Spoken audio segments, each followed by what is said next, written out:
Insurance is a hot topic right now, and it is properly so, because most businesses and property owners have a property policy, and inside a property policy usually is coverage for business interruption. There'll be a clause in your policy that says you get coverage for business interruption.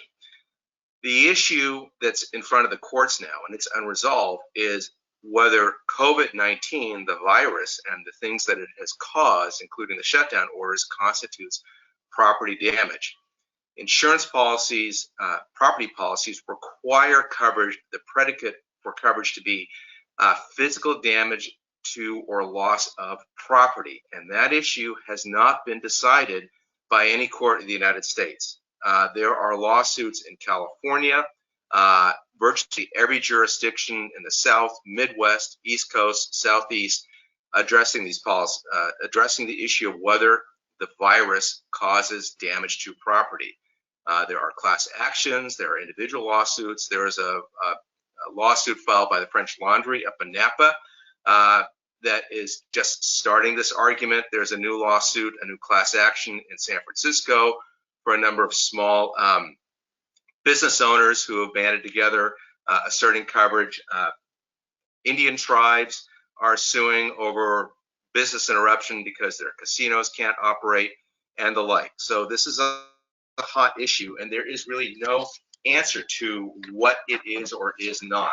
And what that means is if you file a claim for business interruption, it's going to get denied. But don't worry about that, because just because it's denied doesn't mean you are out of luck.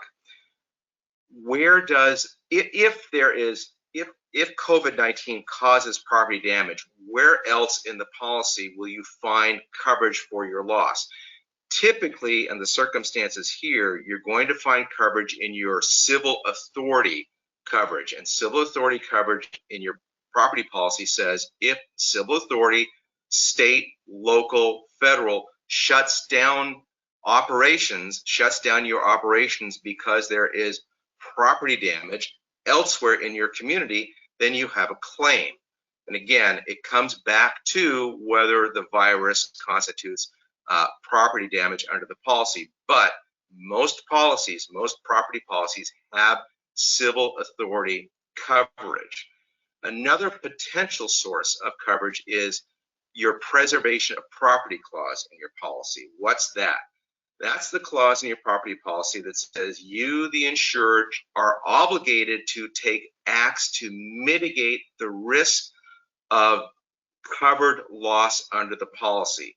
So where does that show up in the context of landlord-tenant issues? For example, if you are a landlord and you have tenants that you are forgiving rent to, you can make the argument, it hasn't been tested, but you can make the argument that those losses that I have incurred were to mitigate the risk of greater losses that I might suffer. So for example, it's less expensive for the insurer to pay for an abated rent damage because you forgave some of your tenant's rent so that it could stay in business than it would be for you to hand over a claim of, look, my tenant went out of business and now I have 16 months or 12 months or 8 months of empty space and I'm not getting any revenue. So that is an argument to be made. Again, it hasn't been tested, but that's one of the theories out there. So your hooks to coverage, if the courts allow us to get past the physical damage issue, are going to be your civil authority coverage and your preservation of property damage. You also have to take a look at your policies to see whether you have a virus exclusion. And again, all these policies, back up, these policies are not uniform. There are a lot of different iterations about virus exclusions. Some of them, I just looked at one for a client a couple of days ago. It is an airtight virus exclusion. But other virus exclusions are framed more in terms of for example, a terrorist act. coverage exclusion for a terrorist act. So the exclusion needs to be read very carefully. Same with your property loss language. Some of that, not all language is uniform. Some of the language is a little bit more flexible than other property loss language. So again, you have to read it carefully. Your broker will help you with that. What to do? The first thing you should do is figure out if you have suffered business interruption losses. And that's typically lost profits, but it's also related expenses. And what you should do is you should calculate and document what you have lost. Collect your lost profits, collect your expenses, collect your receipts.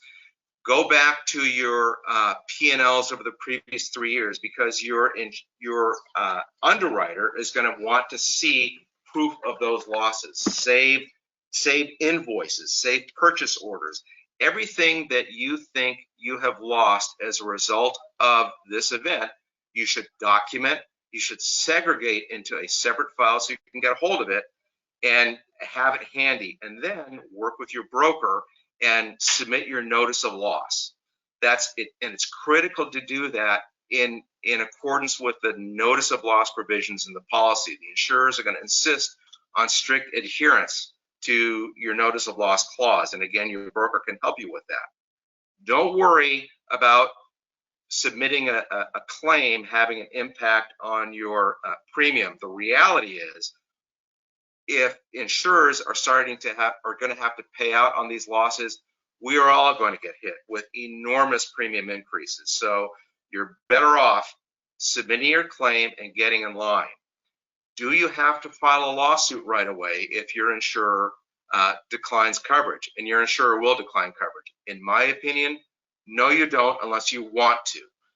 Your two principal causes of action are going to be declaratory relief. And declaratory relief is where a court says there is or isn't coverage under the policy. Your other principal cause of action will be breach of contract. A DEC action, declaratory relief, does not have a statute of limitations in California. Breach of contract is 4 years. So you can prudently collect your information and see how the cases start to evolve. The cases in California and most other jurisdictions are on hold because of the court closures, but those are going to start to lift in the next 30 to 60 days, and these cases will start to work their way through the system. It's going to take many months before we start to see some decisions coming down, but they will start to come down. And it's important to look, number one, at what's happening in California, because your contract is going to be governed by California law in all likelihood. But what other courts in other jurisdictions decide on the definitions of property damage is going to be important. So you can watch and see what happens. If you want to be aggressive, if your insurer has declined coverage, and again it will, you can file a lawsuit, and then you'll get in line and argue these issues along with many other cases that are being argued on that point. So the bottom line is, identify your business interruption losses, document them, submit your notice, and see how things turn out. I wish I could tell you how it's going to turn out, but the issues are very much unresolved. They could well break in favor of the insureds, though. So you want to be able to take advantage of that and not be lost, not have your claim lost because you did not submit your claim in time under your notice policy.